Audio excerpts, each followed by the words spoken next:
L'image que nos parents ont sculptée en nous est la chaîne que nous portons encore aujourd'hui. Vous croyez peut-être être libre, mais une partie de vous vit selon un plan qui n'est pas le vôtre, vous empêchant de naviguer le monde avec cette paix intérieure que vous désirez tant. C'est une promesse que je vous fais. La liberté d'être enfin soi, sans le poids des jugements passés, est à portée de main. Cette insatisfaction constante, cette culpabilité sourde qui vous tiraille quand vous ne correspondez pas à une image idéalisée, ce besoin épuisant de validation, tout cela est l'écho d'un jardin secret que d'autres ont cultivé pour vous. Imaginez votre âme comme un jardin, un espace fertile où les premières graines de votre identité ont été plantées. Mais ces mains étaient celles de vos parents. Et avec elles sont venues des attentes, des désherbages imposés, des formes contraintes. Comment se libérer de cette emprise silencieuse, de ce jardin qui n'est pas tout à fait le vôtre? C'est une douleur invisible, celle de l'âme sensible qui s'épuise à polir un reflet qui n'est pas le sien. Vous vous efforcez d'être cette fleur qu'il voulait voir éclore, même si votre nature profonde est celle d'un arbre robuste ou d'une herbe folle. Ce n'est pas un reproche, mais une observation. Une invitation à l'honnêteté. Si cette vérité résonne en vous, si elle a touché une corde sensible, prouvez-vous que vous êtes prêt à explorer ce jardin intérieur. Touchez le bouton « J'aime » maintenant, comme un acte d'engagement envers vous-même, et restez avec moi. C'est le premier pas pour enfin sentir cette légèreté inattendue qui vous attend. Le plus souvent, nous passons notre vie à essayer de rendre ce jardin secret parfait selon des critères externes. Nous arrosons les plantes qu'on nous a dit d'aimer, même si elles ne nous nourrissent pas. Nous arrachons les pousses sauvages, les élans spontanés qui nous définissent, parce qu'ils ne rentrent pas dans le cadre. Pensez à cette critique au travail qui vous a mis à terre l'autre jour. Votre première réaction, c'est l'effondrement, la culpabilité, le sentiment de ne pas être à la hauteur. N'est-ce pas l'écho de la voix parentale qui vous disait que vous deviez être le meilleur, sans faute? Vous n'êtes pas la critique. Vous êtes l'espace où la critique est entendue. Le grand paradoxe, c'est que la libération ne vient pas en luttant contre ces ombres du passé. Elle vient en les observant, en comprenant que ces schémas ne sont pas votre essence, mais des habitudes plantées. La première micro-récompense est là, la simple prise de conscience que cette fatigue émotionnelle n'est pas une fatalité, mais une mémoire. Nous sommes tellement pris par la forme du jardin, par l'apparence des parterres, que nous oublions la terre fertile qui est en dessous. Nous oublions que la nature a sa propre sagesse, ses propres cycles. Nous confondons le soin avec le contrôle. Quand vous êtes-vous senti vraiment libre pour la dernière fois? Pas l'excitation passagère, mais cette sensation profonde d'être aligné, sans masque, sans effort. Peut-être en pleine nature, loin de tout, ou en écoutant une musique qui vous emporte. Un moment où les attentes se sont tues. Presque tout le monde s'épuise à vouloir correspondre à une image idéalisée. Presque personne ne s'arrête pour se demander à qui appartient cette image. Est-ce la mienne? Est-ce ce que je veux vraiment cultiver dans mon jardin? Une amie m'a raconté comment, enfant, elle adorait dessiner des mondes imaginaires. Ses parents, bien intentionnés, lui répétaient qu'elle devrait plutôt se concentrer sur les matières scientifiques pour avoir un vrai métier. Aujourd'hui, elle est ingénieure brillante, mais chaque fois qu'elle voit un carnet de croquis, une mélancolie l'envahit. Son jardin intérieur est impeccablement rangé, mais une partie de sa flore sauvage a été arrachée. Ce n'est pas de la négligence parentale, c'est souvent de l'amour mal dirigé, une projection de leurs propres peurs et désirs inassouvis. Ils ont semé ce qu'ils pensaient être le meilleur pour vous, mais parfois, la meilleure des intentions peut devenir la plus lourde des chaînes. Le jardin de votre âme n'est pas un musée à préserver, mais un écosystème vivant à observer. Le premier pas vers la liberté n'est pas de tout arracher, mais de simplement remarquer ce qui a été planté par d'autres mains. C'est l'acte de nommer les plantes étrangères, les attentes non désirées. Ce qui vous entrave. Ce n'est pas l'influence passée, mais votre identification présente à elle. Vous n'êtes pas ce qui vous est arrivé, vous êtes l'espace où cela est arrivé. Ce jardin n'est pas la somme de ses plantes, mais l'intégralité de son sol, de son air, de sa lumière. La véritable question n'est pas de savoir comment changer votre jardin, mais comment changer votre regard sur lui. Car en changeant votre regard, vous changez déjà la nature de ce qui peut y pousser. C'est une révolution silencieuse. Cette révolution silencieuse commence par un acte simple. Observez, sans juger. Imaginez-vous un instant, non pas comme le jardinier épuisé, mais comme un botaniste curieux, étudiant chaque plante, chaque fleur, chaque herbe qui pousse dans cet espace qui est le vôtre. Combien de fois avez-vous réagi à une situation du quotidien, un embouteillage, un message qui n'arrive pas, un petit désaccord avec un proche, avec une intensité qui semblait disproportionnée? N'est-ce pas souvent l'ombre d'une impatience, d'une exigence de perfection que l'on attendait de vos enfants? Vous n'êtes pas votre réaction. Vous êtes la conscience qui observe cette réaction se déployer. Ce jardin n'est pas ce qu'il contient, mais l'espace infini et accueillant qui permet à tout d'exister, même ce qui a été planté sans votre consentement. Ce jardin que vous pensiez devoir entretenir selon des règles strictes, il est en réalité un miroir de votre propre perception. Chaque pouce que vous qualifiez de mauvaise herbe n'est peut-être qu'une fleur sauvage qui n'a pas été nommée. Une partie de votre nature profonde que l'on vous a appris à rejeter. La deuxième micro-récompense est là. La simple reconnaissance que ces influences passées ne sont que des suggestions, des échos lointains et non des commandements éternels. Vous avez le pouvoir de les entendre sans y adhérer, de les observer sans vous y identifier. Le piège est de vouloir à tout prix corriger ce jardin, d'arracher violemment ce qui ne correspond pas à l'image idéale. Mais la nature ne se corrige pas, elle s'équilibre. Elle ne force pas, elle invite. Quand avez-vous pour la dernière fois écouté ce murmure intérieur, cette petite voix qui vous disait de faire exactement le contraire de ce qui était attendu? Ce moment où, malgré la pression, vous avez choisi votre propre chemin, même si c'était juste un petit détour.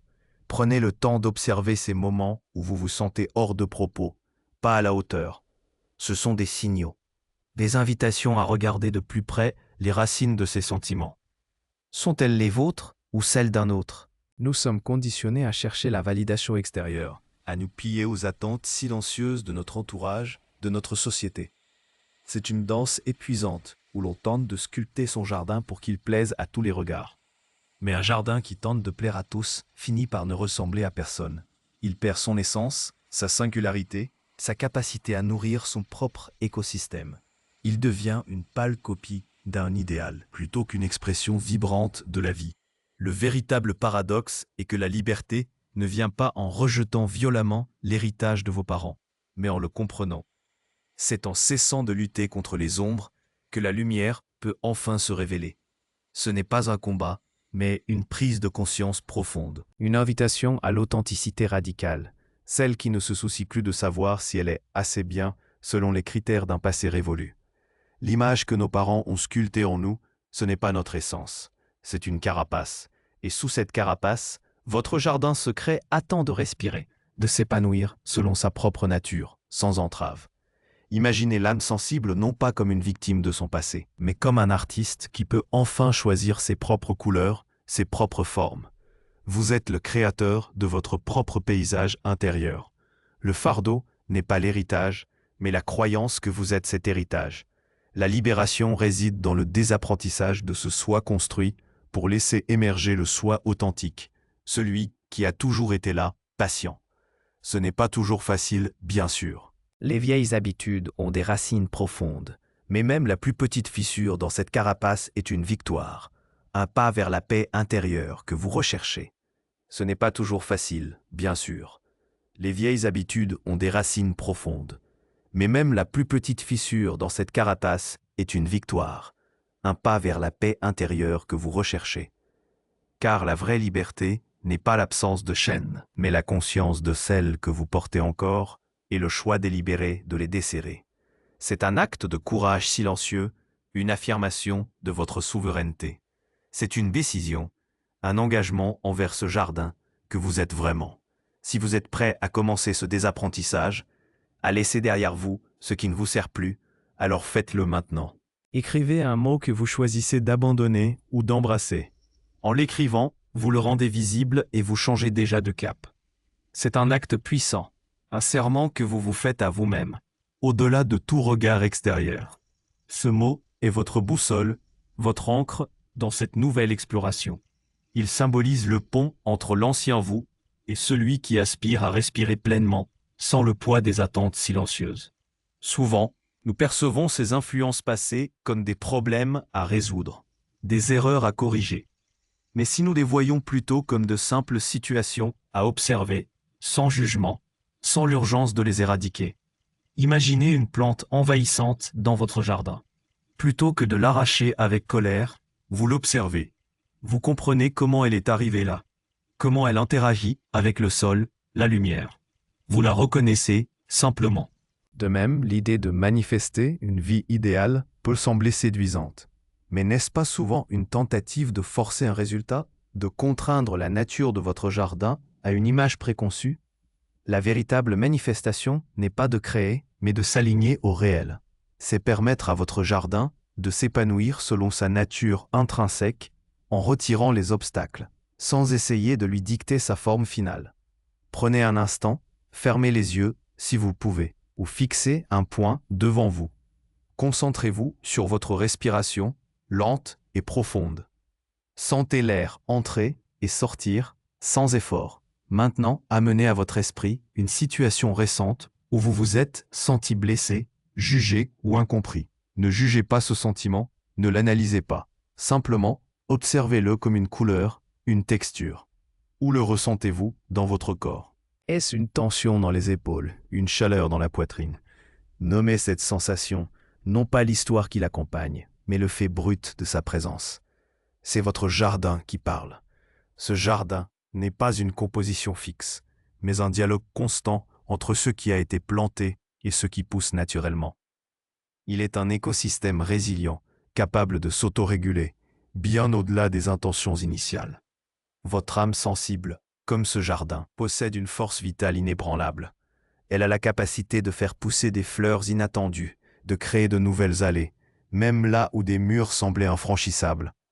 Les blessures de votre jeunesse ne sont pas des cicatrices indélébiles sur le sol de votre être, mais des terrains d'apprentissage, des endroits où la nature, avec le temps, peut se réinventer, plus riche, plus authentique. Combien de fois avez-vous lutté contre une partie de vous-même, sans comprendre qu'elle était une ressource, une nuance essentielle de votre paysage intérieur? Une herbe folle n'est mauvaise que si on la juge ainsi. Le chemin vers la paix n'est pas de tout contrôler, mais de tout embrasser, d'accueillir les pousses inattendues, les couleurs que personne n'attendait, les chemins que vous seul pouvez tracer. C'est reconnaître que l'amour parental, même s'il a pu se manifester de manière maladroite, visait souvent à vous protéger.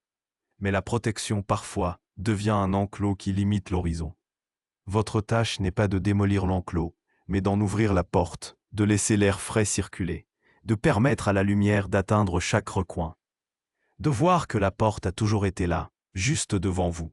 Ce n'est pas un acte de rébellion, mais de souveraineté, de décider que votre jardin intérieur, désormais, sera cultivé par votre propre main, avec respect pour sa nature profonde, et non par les échos d'un passé. Vous êtes l'architecte de ce paysage, le gardien de cette terre fertile. Vous avez le pouvoir de choisir quelles graines arroser, quelles fleurs admirer, et quelles herbes, même sauvages, ont leur place. Cette liberté, cette légèreté que vous recherchez, n'est pas une destination lointaine. Elle est le simple fait de reconnaître que votre jardin n'a jamais eu besoin d'être réparé. Il a juste besoin d'être vu. Vu sans les filtres des attentes passées, sans la pression de correspondre à une image idéalisée. Vu dans sa beauté brute, sa complexité, sa capacité à s'épanouir, même sans intervention constante. La véritable sagesse est de comprendre que le jardin de votre âme, comme tout écosystème, est intrinsèquement parfait dans son imperfection. Il est un reflet de la vie elle-même, en constante évolution. Cela ne remplace pas un accompagnement professionnel si des blessures profondes sont présentes. Utilisez ce qui vous est utile et cherchez du soutien si nécessaire. Mais pour le quotidien, pour cette quête de paix intérieure, rappelez-vous que vous n'êtes pas votre passé. Vous êtes l'espace vivant, respirant, où ce passé peut enfin être relâché. Ce n'est pas en luttant contre les ombres que la lumière apparaît, mais en les observant, en les acceptant comme une partie de l'histoire, non de l'essence. Le paradoxe est que plus vous cessez de vouloir fixer votre jardin, plus il retrouve son équilibre naturel. Plus vous lâchez prise, plus vous devenez maître de votre propre espace. Comment concrètement opérer cette transformation au-delà de la simple observation? Je vous propose un protocole simple, en 3 étapes, que vous pouvez appliquer dès maintenant. La première, percevoir. Non pas analyser, non pas juger, mais simplement remarquer ce qui est là, dans votre jardin intérieur. La deuxième étape est de séparer le fait de l'histoire. Une critique n'est qu'un fait. L'histoire que vous vous racontez sur ce que cela signifie pour votre valeur, c'est l'héritage parental qui murmure. Distinguez le vent de la tempête qu'on vous a appris à craindre. Enfin, agissez au minimum nécessaire. Parfois, la seule action est de ne rien faire, de laisser l'espace. La légèreté que vous ressentirez en cessant de vous battre contre une mauvaise herbe imaginaire, en choisissant consciemment de ne pas arroser une plante qui ne vous nourrit plus, sera votre première récompense tangible. Rappelez-vous, vous n'êtes pas ce qui vous est arrivé. Vous êtes l'espace où cela est arrivé. Ce jardin, qui vous semblait une prison, devient un sanctuaire quand vous réalisez qu'il n'a jamais eu besoin d'être réparé, mais juste d'être vu et cultivé par votre propre main. C'est la promesse d'une paix profonde et d'une liberté inattendue qui se réalise. Alors si cette exploration a ouvert une porte en vous, ne la refermez pas. Abonnez-vous à Conscience Sensible. Laissez un j'aime comme un serment à votre liberté et commentez le mot que vous choisissez d'abandonner ou d'embrasser pour ancrer cette transformation. Dans notre prochaine rencontre, nous plongerons dans la science du lâcher-prise pour que votre jardin puisse s'épanouir sans effort. La véritable sagesse est de comprendre que le jardin de votre âme, comme tout écosystème, est intrinsèquement parfait dans son imperfection. Il est un reflet de la vie elle-même, en constante évolution. Ce n'est pas un projet à achever, mais un processus à embrasser. Gardez à l'esprit que cette exploration intérieure ne remplace pas un accompagnement professionnel si des blessures profondes sont présentes. Utilisez